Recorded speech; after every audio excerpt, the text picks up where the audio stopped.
Hey everyone, it's Ben Hardy here, and today we're going to be going over the 2019 Toyota RAV4, and you guys know that I'm super excited. I've been wanting to review these Toyotas for such a long time. The RAV4 is all new for 2019. They did a complete redesign on the vehicle, but as always, we'll do a quick walk around on the RAV4, go over the key features, then we'll take it out to see how it drives. And a big shout out and thank you to Larry Miller Toyota here in Murray for providing us with the vehicle. If you are in the market for a new Toyota, definitely check these guys out. They will hook you up. Under the hood here, we have a 2.5 liter 4-cylinder motor. It is naturally aspirated. It's actually routed through an 8-speed automatic transmission now. Fuel economy is going to be 26 around town, 35 on the highway. And then in terms of power outputs on this engine, you're going to get 203 horsepower now and 184 pound-feet of torque.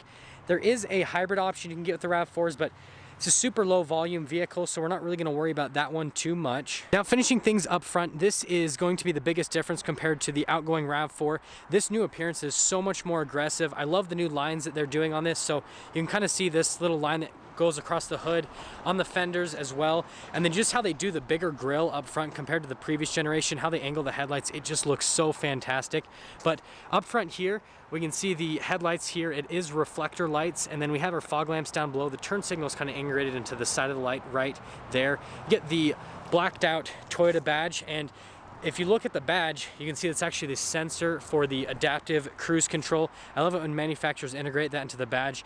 It makes the vehicle look cleaner rather than having it separate from that, but all blacked out with the grille, and then there's kind of like a little skid plate underneath since this is the Adventure Edition.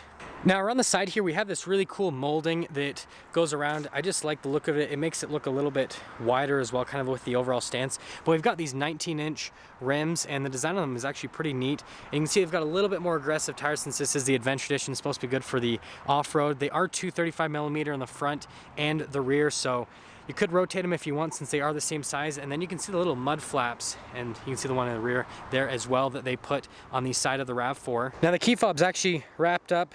I've never seen a manufacturer do that before. It says RAV4 on the back of the key fob with the Toyota emblem, but you can see that you have a lock and unlock, and then you have a hold function on the tailgate. And basically what you do is that's the power lift operation, but if you press it again, then you can hold the tailgate wherever you want. I love the fact that it comes with that, so if you don't want it to be fully open, if there's something above that you don't want the tailgate to hit. Now that we have the tailgate open, we're gonna pop into the back here. You get this nice rubber floor mat that comes with this particular spec. You can see the little speaker here in the rear for the sound system. You actually do get a little 12-volt outlet here, and then you can see you get some USBs in the rear.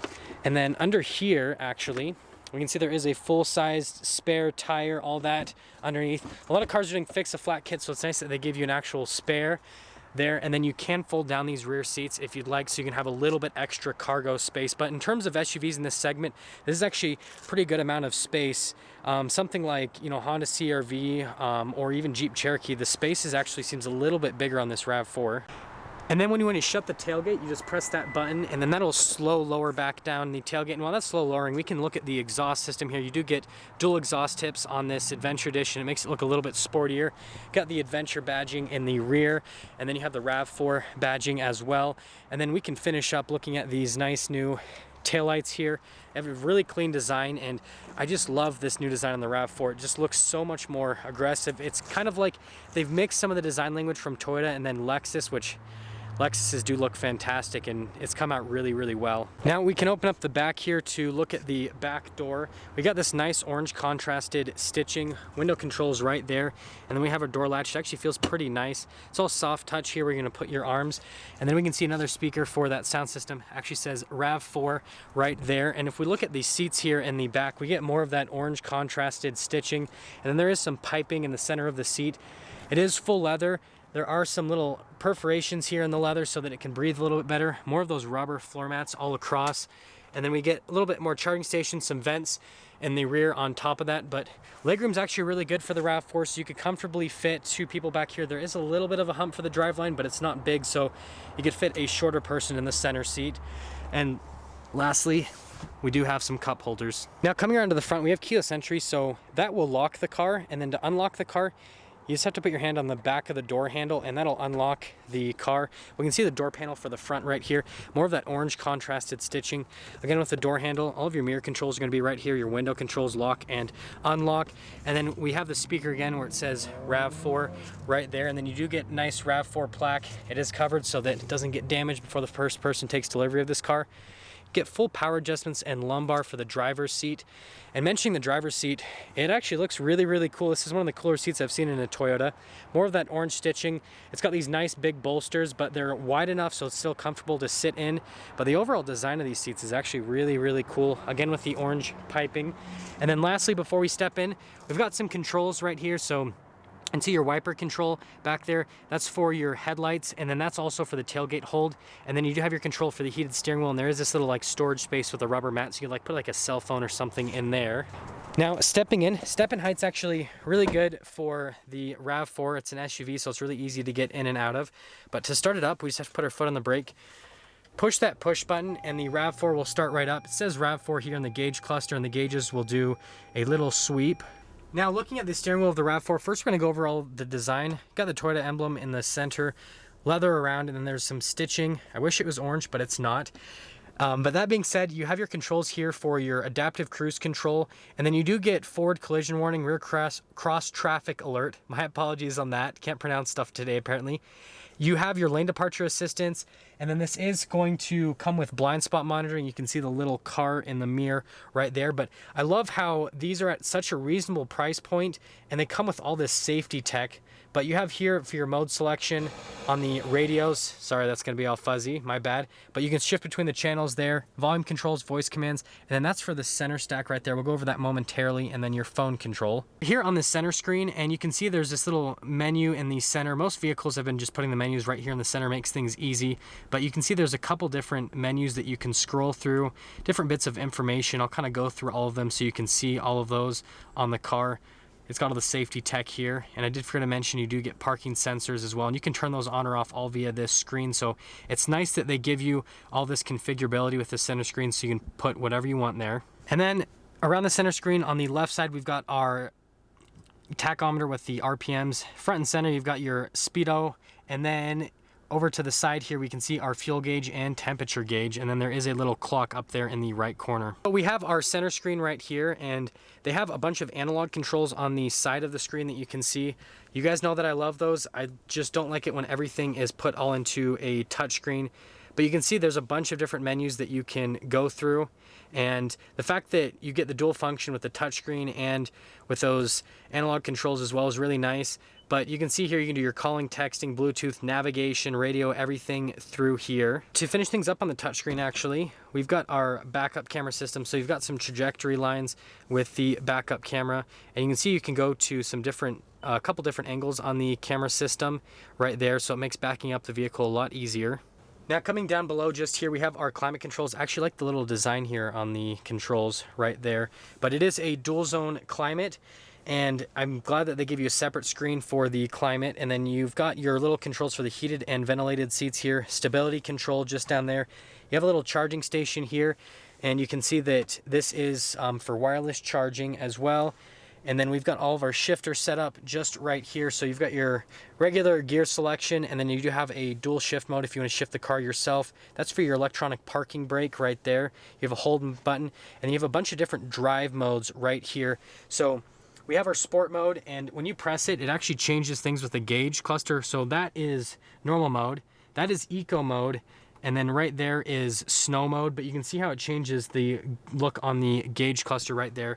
But you have all those different modes, and then you do have the push for normal mode, and that'll just make it white right there. But you see you can have a mud and sand, and then you have a rock and dirt, which will change things with the four-wheel drive system, and then hill descent control. Cup holders here with more of that cool orange design. I'm really actually digging that. Center console, it's got some stitching in the center right there, but a couple more charging stations. It's got a decent amount of storage space, and then going along storage space, you kind of have this dual glove box setup, so you have more storage on top of the glove box. I wish more SUV manufacturers would do that. And then you have the traditional glove box here, so you can put stuff on the top and the bottom, and then the dash all above it is more with that orange stitching, and it is soft touch on the dash here. Now this honestly freaked me out a little bit. It has that mirror system with the camera, so you can see it's got a traditional mirror, but you do have a camera in the back, so it actually gets rid of, you know, seats and all that stuff in the back that would block. You can see there's a car pulling up behind me, and then if I turn it off, can't really see it anymore. But that camera system is really neat. And then just above that, we have all of our controls for the sunroof right up here. And if we open this up, we can see the sunroof lets a little bit of light, and then you can see the little cargo carrier on top of the sunroof that's just above that you can see through there. Overall, the interior on this is actually really neat. I love the orange design. Obviously, you don't have to get this kind of like sportier design. You could go for like a limited or something like that. It's going to be a little bit more luxury based. But that all being said, now that we're done going over the main features of the 2019 RAV4, let's take it out to see how it drives.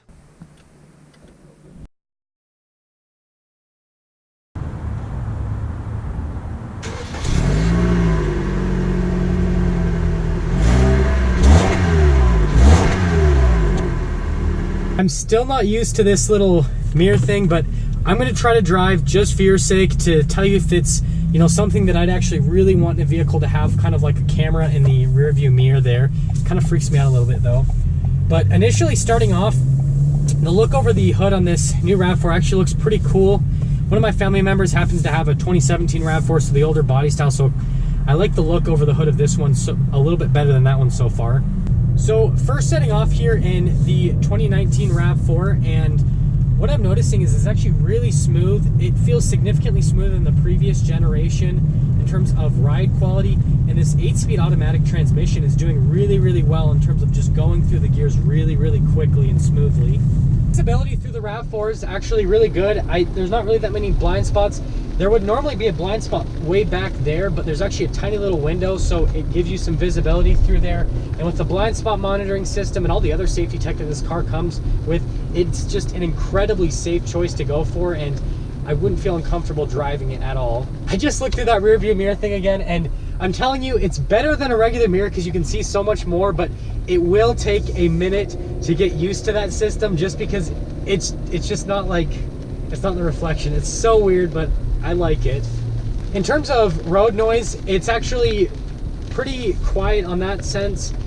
There is a little bit more, and I'm guessing it's just because of the tire setup on this. If you go for like the limited with the less aggressive tires, it's going to be even quieter, even smoother on the road as well. Utah is just deciding to have a torrential downpour, so sorry about all the rain noise in the video. But that being said, the initial acceleration on this car is actually really strong. I don't feel like I have a need for any more power. It's got more than enough low-end torque. So we're gonna get a little acceleration here just to see how this engine performs.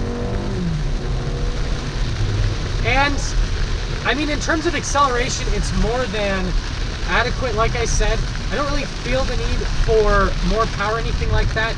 If you did want a little bit more instantaneous torque off the line, you could get the hybrid system, but like I said, it's kind of like a lower volume vehicle, and I would recommend just sticking with the traditional gas motor.